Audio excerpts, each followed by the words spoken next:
Today is August 3rd. Yep, August 3rd. 2024. We're getting closer to that 888 number and how important that is. That's not the topic today, but the relevance is that what I want to talk about is self-truth. And the relevance of the portal is that I feel like right now is a great time to find what that means. There's just a lot of political stuff going on. The Olympics are going on right now. A lot of subject matters come up every single day. But finding self-truth in that, how does these objections that are happening affect us personally? That's self, and what that means to you is the truth. The importance of stepping back and seeing what you can't see. A lot of times we get stuck in patterns, and I think that's the relevance of the portal, is that is an opportunity for a new pattern to be created. Something that I do every year, twice a year, just having my birthday this last month in July is a reflection month for me, and then again I do it in January, and I basically do a review of myself, where I've come from, where I'm at, and where I'm going. And I find self-truth in all those things. Like, I'm trying to give an example of what has happened. Probably a big thing is the grievance I've had over a person the last year, and what that relationship meant to me, and doing my due diligence on self-care. But more importantly, part of self-truth is also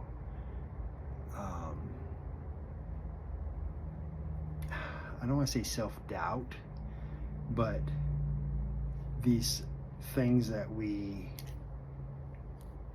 don't perceive ourselves we're capable of. It's fear. It's basically fear. I talk a lot about that. That's always going to be the basis of most things I talk about. It's a state of fear or a state of love. And that self-love, that self-care is self-love, and reflecting on how the truth kind of reveals itself the more we go about our life. The importance of making a decision isn't that important. That was one of the things that would come into my mind when I was thinking about talking about this subject matter, is pertaining to like political things. You don't have to make a decision today. That day hasn't even happened yet. November will come. We don't know what's going to happen. If you think you do, I want the lottery numbers. All right. So you just don't know. You know, you hold something close and dear to your heart, that you want something. That doesn't mean it's going to happen. Neither of us know what's going on. But what's really important about self-truth is when you find something that you may not be willing to accept, you have to find truth in that. That's where that self-doubt comes in. You're like, well, I thought I was right. Let's just say the person you vote for, the person that you want in the Olympics, didn't win. The longer you don't accept that, the harder it is on your soul. Your spirit is going to be suppressed, and we've had enough of oppression in our daily avenues, with all the expectations that we have of ourselves, of systems that have of us. It's truly about the bigger picture. And so when you can take time to self-reflect, take those times. I do it every day, realistically, but when I get into my moods, my mode, I get into what I call the zone. I get in my zone of thinking. That's really important, because you can overthink, but if you make it a goal to actually think, then you never have like, oh, I can't get my mind off of that. Um, that's evil. Nobody wants to be attached in that situation. That's when it comes to psychology. That's number one thing gets us in the gutter. It's like it's not just about the overthinking. It's about the attachment to why are we so controlled by that thought. And so, same thing applies to grief. I make it a purpose to wake up every day and be thankful that I'm alive and that I get to carry on somebody else's stories. I've come to the realization. That was one of the things I came upon last month, was that it's not about the individual stories or independent stories. It's about the independent experiences that lead up to the story. I had a great conversation with a gentleman, and I was kind of like, I just came to that conclusion, and that was my part of my self-truth at the moment. And I think it's so important that we can sit down and talk about something, like, tell me a little bit about yourself, and then we give like this abbreviated version or kind of a story. But we'd be sitting there all day for as many stories as I personally have. I mean, that's kind of how I started out. I tell people I've lived 3 lives already. The amount of crap I've had to overcome, and everybody sees me as wise, but man, I'm no wiser than the next. I'm just observant. That's a curse in some respects, because I've had to process more, and I've taken that as a challenge to step back and find my self-truth and accept my own personal criticisms and self-doubts, and realize that fear, where did the fear come from? Where am I going with that? Like, everything I do, shooting this video is out of love. I'm not doing this because I'm scared. I'm just the opposite of that. I'm scared to do this video. I hate being on video, but I know that that's part of my path. So the personal connection that I have with people, I call my cult following. I hate using that word, but it is what it is. There's people that are your friends and family that believe in what you do and believe in your self-truth, and I really appreciate all that.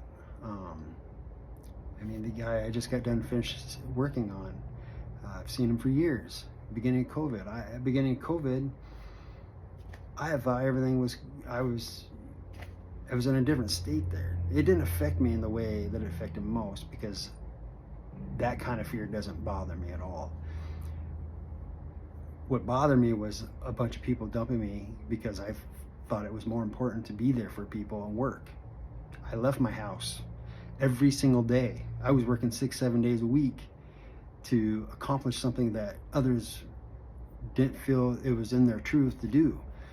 And my higher power is talks to me, and I talk to it on a constant. I had people out there that needed me, and I probably lost, I don't know a number, over 50% of my clients beginning of COVID because of my beliefs in doing what I do. But on the upside of that, I made room to see new people, and I'm still seeing those people today, 4 years later, and I'm very thankful for that. The universe blessed me. I pay my bills. I couldn't be happier, because this time that I've had in reflecting every 6 months, every day for that matter, but really getting into the nitty-gritty, it's like, here I am 6 months later. It's like having a new birthday. I mean, there may be a point in time where I start doing that every 3 months, like progressing a little bit faster, because we live in a society that's a little bit faster now. Changes are constantly happening. The Olympics happen every 4 years, but did you know that the last time we had Olympics was 3 years ago? I forgot we didn't have it in 2020. We had it in 2021 for the Summer Olympics. So there's little things like that. It's like we get off path a little bit. You got to find what the new truth is. And all I'm trying to convey to people is, don't get stuck in your ways. Change happens. The more you are willing to change with it, the easier it is for you making a decision on what is right for you. More importantly, is what is right for you isn't right for everybody. And I've had to learn that over time too. For instance, I had a client almost 2 weeks ago on a Monday, and I've been seeing her for 3 years. I got her from the chiropractor I worked with, and I told her even when I was working on there for her auto accident that she needed to do something. That was my suggestion. She is now doing that, and I wasn't afraid to honk my horn and say, you know, hey, I love seeing the look on your face when I said I told you so. But I also know that's like, it's a gratifying thing in the respects that they finally broke through. They found the self-truth that I saw, which is what I'm trying to get at. Is it's important to have people around you, surround people around you that can see something you can't see in yourself. But don't take it as a disrespect. I never would disrespect anybody, for that matter, who's trying to heal, because the truth of the matter is, if it's not me, it could be somebody else, and I'm okay with that. But I was there holding her hand, figuratively speaking, to get through these steps so that she could find that. And you need that. You need people that can do that for you. I do it with my children as much as I can. We're not all close. We're not at the same degree of closeness, and that drives me bananas. And this is important, because your kids are a reflection of you. And that's one of those truths that I have to swallow a lot, because the cards I was dealt, let's say this, I firmly believe in being the end of the chain when it comes to issues. And I have taken a long time to get to that point of change. And my youngest said to me yesterday, she's like, Dad, and I've really seen change in you. And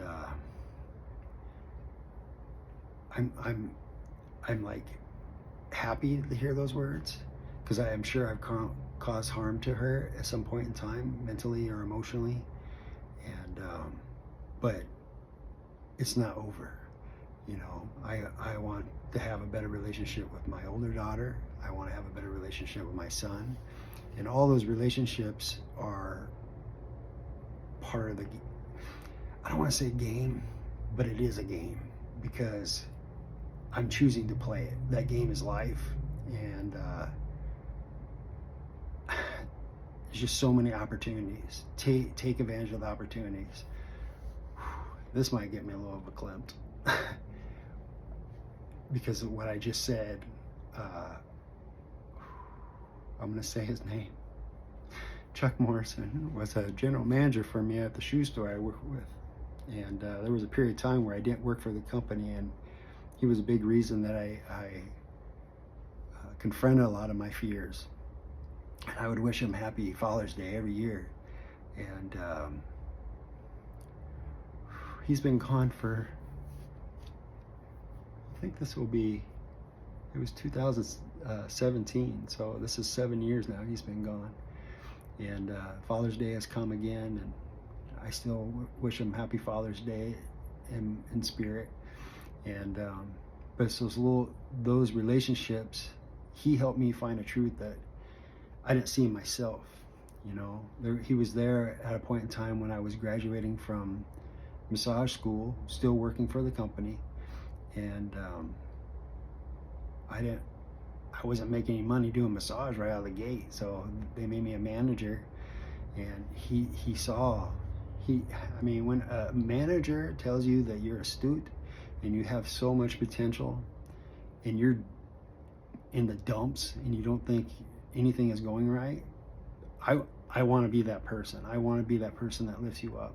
I've had those people there that's kept me from killing myself, or just pick me up a little bit that day so I can like feel better, so the pain reduces in your body, in your brain. You know, that's one thing that I see a lot of people are coming into, is the realization that they've been depressed for the last 4 years. And that's where you want to confront that self-truth, that you've been living in self-doubt, and now you need to find that self-truth. But Yeah, Chuck was there for me, and God rest his soul. Um, and yeah, it's hard not to drift off in those situations because I've lost so many people, especially in the last 7 years. Just before he passed, I had a client pass from bladder cancer, and he was like a father figure to me. And I've had a few people, father figures, so to speak, in the last 7 years that have passed, and I that's an attachment. You know, you find somebody that you really is you're seeking, like that elderly connection that I had. My grandparents helped raise me, so I've always looked up to older people. And there's a gentleman now who's 69. He's a client of mine. I've been seeing him for about 8 years, and he fills that role now. And I see him on a somewhat regular basis, but I know he fills that hole in my heart, that not only am I doing something great for him, he's doing something great for me. And that's really important. You know, we talk about ethics a lot, and one of the things about self-truth is that is the presence of ethics. Like you being there for somebody, regardless if they're a client or not. Like sometimes you need to have boundaries. I get it, but when it comes to relationships, 98% of the people I see are on my friends and family plan because they see me as an equal. It's not just about me treating them, but they are helping me become a better therapist, because the more practice I have, the more experiences I have, the more powerful I become. And the power is really important, in respecting that power, because, you know, like the gentleman today, his life has changed, so his treatment has changed, and that's really important. Like when you're coming into like these scenarios with life, you know, you gotta change your approach, because if your truth isn't, if it's hurting you or hurting somebody else, you have to figure that out. You know, I don't want anybody to walk away with, oh, that hurts. You know, something's not right. We're never the same person every day. Never, never, never, never, never, never, never, never. I never say never, and that, except for that, that's the exception. Every single day, like I take photos of myself all the time, just to see where I am. Today I feel phenomenal. You know, a week ago, I was in the dumps a week ago. I was super stressed. Money, all the stuff that's been going on, like in the world, but you can't attach yourself to any one thought. And so I guess that's maybe how I'll close this: is take the time to think about things, meditate, breathe in, and let that shit out. And there's no reason. I mean, I'm taking care of myself so I can take care of others. I expect the same from you. I expect everybody that I see to do the exact same thing. Come see me. I will help you take care of yourself so you can take care of the loved ones that you have in your friends and family list. You know, that's really important as this stressful year is coming to a close. Every 4 years, unless something else changes. But until next time, thanks for watching.